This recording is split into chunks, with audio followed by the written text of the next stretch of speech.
Welcome study Neeli চ্যানেলে। আমি নীলিমা আজকে তোমাদের করাবো ক্লাস 7 এর কোর্সে দেখি 9 এর সর্বসমতার ধারণা। 1 নম্বরে সর্বসমতা বলতে কি বুঝি লিখি। যেমন ধরো এখানে 1 নম্বরে এ বির বাহুর দৈর্ঘ্য কত আছে 5 সেমি, এখানে ডি এফ বাহুর দৈর্ঘ্য আছে কত 5 সেমি, আবার বিসি বাহুর দৈর্ঘ্য কত আছে 6 সেমি, এখানে ডিই বাহুর দৈর্ঘ্য কত আছে 6 সেমি, এসি বাহুর দৈর্ঘ্য কত 7 সেমি, এখানে ইএফ বাহুর দৈর্ঘ্য 7 সেমি। দেখো ত্রিভুজ দুটিকে যদি আমি একটু ঘুরিয়ে যদি একটির উপর অপরটিকে বসাই, কিন্তু একটি জ্যামিতিক চিত্রের সাথে অপর জ্যামিতিক চিত্রটি মিলে যাবে। মানে ডি বাহুকে যদি আমি এরকম করে ঘুরিয়ে নিয়ে আসি, তাহলে কিন্তু এই 5 সেমি এই 5 সেমির উপরে, আর এই 7 সেমির উপরে, আর এই 6 সেমি এই 6 সেমির সাথে কিন্তু মিলে যাবে। এই যে এক ত্রিভুজের সাথে অপর একটি ত্রিভুজ বা একটি জ্যামিতিক চিত্রের সাথে অপর একটি জ্যামিতিক চিত্র সম্পূর্ণরূপে মিলিয়ে যাওয়াকে কিন্তু সর্বসমতা বলে। এটাকে যেমন ঘুরিয়ে বা কোনোটাকে সরিয়ে নিয়েও জ্যামিতিক চিত্র মেলাতে হবে, এটাকেই বলা হচ্ছে কিন্তু সর্বসমতা। আর সর্বসমতা মানে একটি ত্রিভুজের 3টি বাহুর দৈর্ঘ্য অপর একটি ত্রিভুজের 3টি বাহুর দৈর্ঘ্য সম্পূর্ণরূপে মিলে যাবে। একটি শর্ত রয়েছে, বাহু ও একটি কোণ একটি ত্রিভুজের অপর একটি ত্রিভুজের 2টি বাহু একটি কোণ মিলে যাবে, বা 2টি গুণ একটি বাহু একটি ত্রিভুজের অপর একটি ত্রিভুজের 2টি গুণ একটি বাহু মিলে যাবে, বা অতিভুজের দৈর্ঘ্য ও একটি বাহুর দৈর্ঘ্য একটি ত্রিভুজের অপর একটি ত্রিভুজের অতিভুজের দৈর্ঘ্য ও বাহুর দৈর্ঘ্য যদি মিলে যায়, সেক্ষেত্রেও কিন্তু আমার সর্বসমতা। এখানে 1 নম্বরে লিখব একটি জ্যামিতিক চিত্রের সাথে অপর একটি জ্যামিতিক চিত্রকে ঘুরিয়ে বা সরিয়ে বা ঘুরিয়ে এবং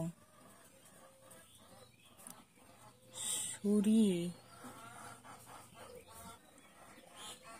সম্পূর্ণভাবে মিলে যাওয়াকে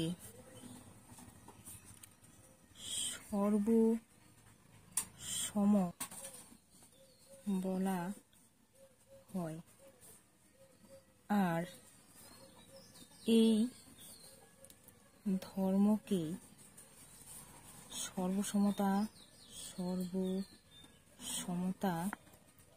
বলে।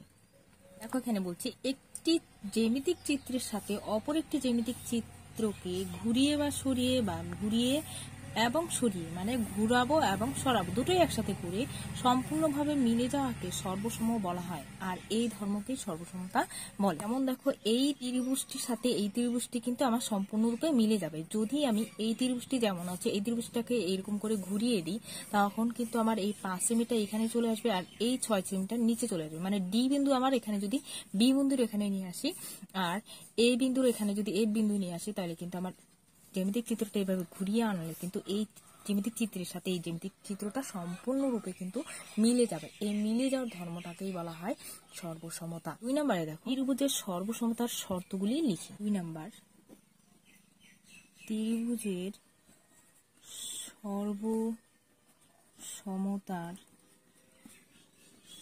শর্তগুলি হলো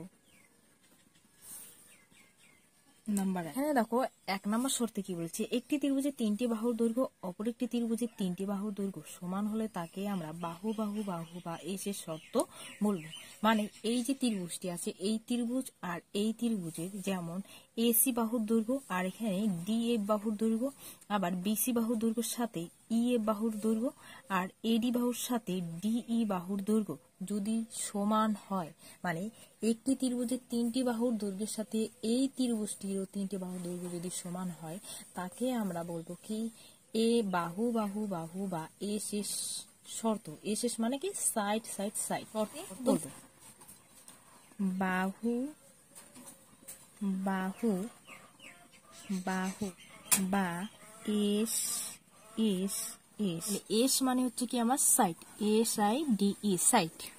2 নম্বর শর্ত দেখো এখানে দেওয়া আছে কি বাহু কোণ বাহু। মানে এই যে চিত্রটি দেখতে পাচ্ছ এই চিত্রটির এই চিত্রের সাথে এই চিত্রে দুটি বাহু ও একটি কোণ, এই চিত্রে দুটি বাহু ও একটি কোণ সম্পূর্ণরূপে মিলে গেলে তাকে আমরা কিন্তু বলবো বাহু কোণ বাহু বা বাহু বাহু কোণ। মানে এবি বাহুর সাথে এই ত্রিভুজের ডিই বাহুর মিল আছে, আবার এসি বাহুর সাথে ডিএ বাহুর মিল আছে, আবার এই কোণের সাথে ডি কোণ মিল আছে। মানে একটি ত্রিভুজের দুটি বাহুর দৈর্ঘ্য, মানে এই দুটি বাহুর দৈর্ঘ্যের সাথে ও তাদের অন্তর্ভুক্ত কোণের পরিমাপ, মানে এই কোণের সাথে অপর বলতে এই ত্রিভুজটির এই দুটি বাহুর দৈর্ঘ্য ও তাদের অন্তর্ভুক্ত কোণের পরিমাপ সমান হলে তাকে আমরা বলবো বাহু কোণ বাহু বা এস এ এস শর্ত। বাহু কোণ বাহু বা এস এ এস। এস মানে তো বললামই সাইড, এবং এ মানে হচ্ছে অ্যাঙ্গেল। অ্যাঙ্গেল অ্যাঙ্গেল মানে কোণ। 3 নম্বর শর্ত কি দেওয়া আছে দেখো, কোণ বাহু কোণ বা এ এস এ অথবা কোণ কোণ বাহু বা এ এ এস। 3 নম্বরে দেখো এখানে কি বলছে, একটি ত্রিভুজের দুটি কোণের পরিমাপ ও একটি বাহুর দৈর্ঘ্য অপর একটি ত্রিভুজের দুটি কোণের পরিমাপ এবং অনুরূপ বাহুর দৈর্ঘ্য সমান হলে তাকে কোণ বাহু কোণ বা এ এস এ অথবা কোণ কোণ বাহু বা এ এ এর শর্ত বলবো। মানে এই যে ত্রিভুজটি আছে এই ত্রিভুজের সাথে এই ত্রিভুজের যদি যে কোনো দুটি কোণ এর সাথে এই ত্রিভুজের দুটি কোণ মিলে যাবে এবং এই ত্রিভুজের একটি বাহুর সাথে এই ত্রিভুজের যদি একটি বাহু মিলে যায় সেক্ষেত্রে আমরা তাকে বলবো কিন্তু কোণ বাহু কোণ। মানে একটি ত্রিভুজের দুটি কোণ ও একটি বাহু দৈর্ঘ্যের সাথে এই ত্রিভুজের দুটি কোণ ও একটি বাহু সম্পূর্ণরূপে মিলে গেলে তাকে আমরা বলবো কোণ বাহু কোণ বা এ এস এ। 3 নম্বরে কোণ বাহু কোণ বা এ এস এ অথবা কোণ কোণ বাহু বা এ এ এস। 4 নম্বর সমকোণ সমকোণ অতিভুজ বাহু বা আর এইচ এস। রাইট অ্যাঙ্গেল মানে সমকোণ, আর এইচ হচ্ছে আমার হাইপোটেনাস মানে অতিভুজ, এস মানে হচ্ছে আমার সাইড বা বাহু। 4 নম্বরে বলছে একটি সমকোণের ত্রিভুজের অতিভুজের দৈর্ঘ্য ও একটি বাহুর দৈর্ঘ্য অপর একটি সমকোণের ত্রিভুজের অতিভুজের দৈর্ঘ্য ও একটি বাহুর দৈর্ঘ্য সমান হলে তাকে আমরা সমকোণী অতিভুজ বাহু বলবো।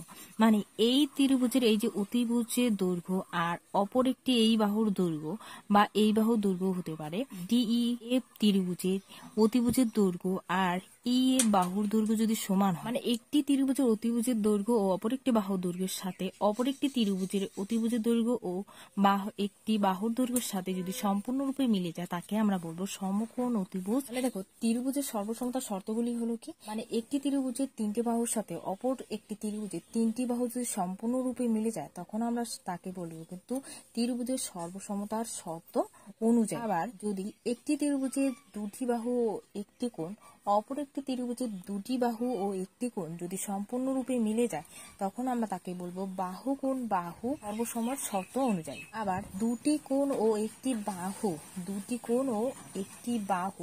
একটি ত্রিভুজের অপর একটি ত্রিভুজের ও দুটি কোণ ও একটি বাহু যদি সম্পূর্ণরূপে মিলে যায় তাকে আমরা বলবো কোণ বাহু কোণ বা কোণ কোণ বাহু ত্রিভুজের সর্বসমতার শর্ত অনুযায়ী। একটি ত্রিভুজের যদি অতিভুজের দৈর্ঘ্য ও অপর একটি বাহুর দৈর্ঘ্য সাথে অপর একটি ত্রিভুজের অতিভুজের দৈর্ঘ্য ও অপর একটি বাহুর দৈর্ঘ্য যদি সম্পূর্ণরূপে মিলে যায় তাকে আমরা বলবো সমকোণ মানে রাইট অ্যাঙ্গেল, অতিভুজ মানে হাইপোটেনাস, বাহু মানে সাইড। মানে এ মানে অ্যাঙ্গেল, এস মানে কিন্তু আমার সাইড, এ মানে আবার অ্যাঙ্গেল। এখানে এ হচ্ছে অ্যাঙ্গেল, এস মানে সাইড, এস মানে সাইড, এ মানে অ্যাঙ্গেল, এস মানে সাইড। দেখো 3 নম্বরে কোন ত্রিভুজের সর্বসমতার একটি শর্ত হতে পারে কি ছবি এঁকে বোঝো।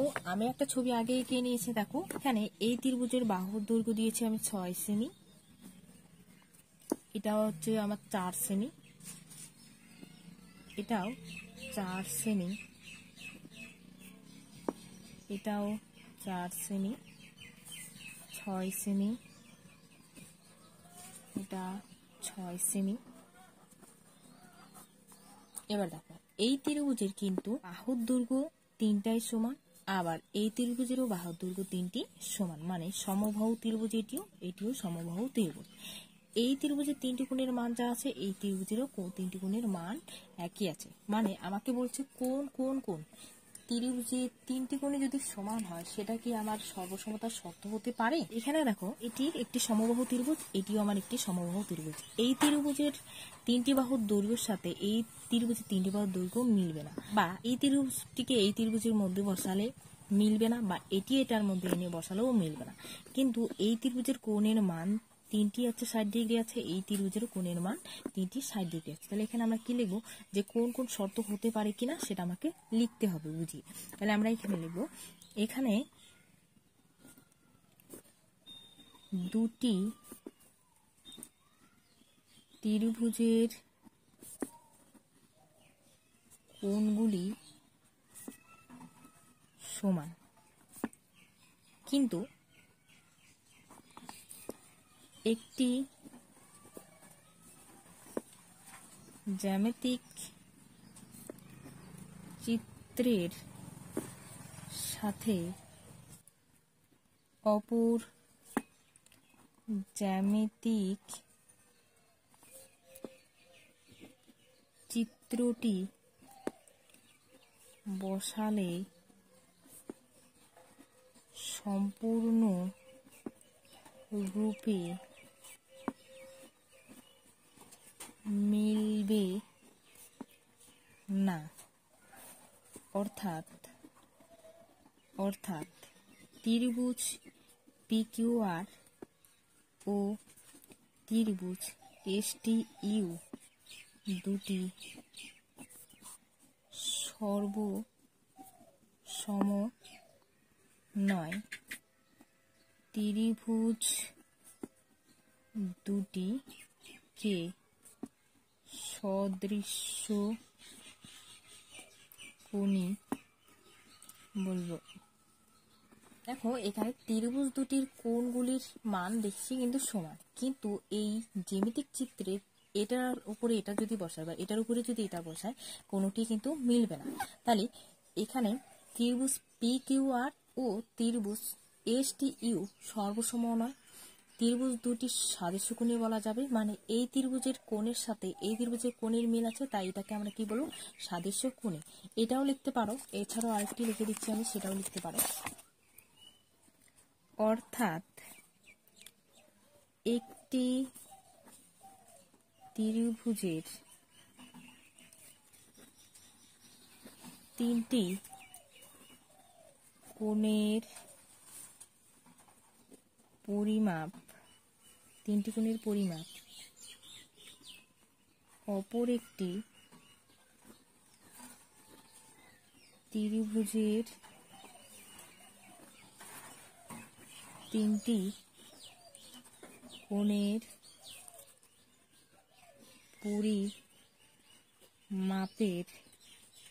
পরিমাপের সমান। তাই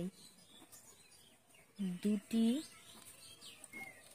ত্রিভুজের কোণ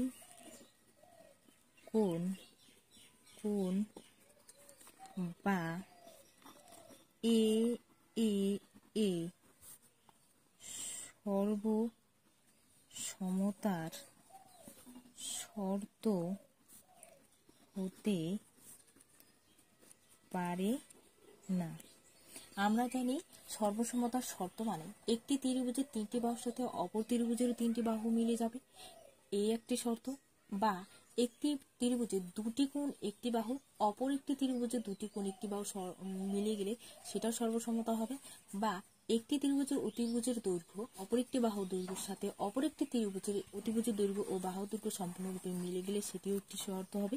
বা দুটি বাহু ও একটি কোণ অপর একটি ত্রিভুজের দুটি বাহু ও একটি কোণ সম্পূর্ণরূপে মিলে গেলে সেটিও একটি ত্রিভুজের সর্বসমতার শর্ত হবে। কিন্তু কোন কোন কোণ কখনোই একটি ত্রিভুজের সর্বসমতার শর্ত হতে পারে না।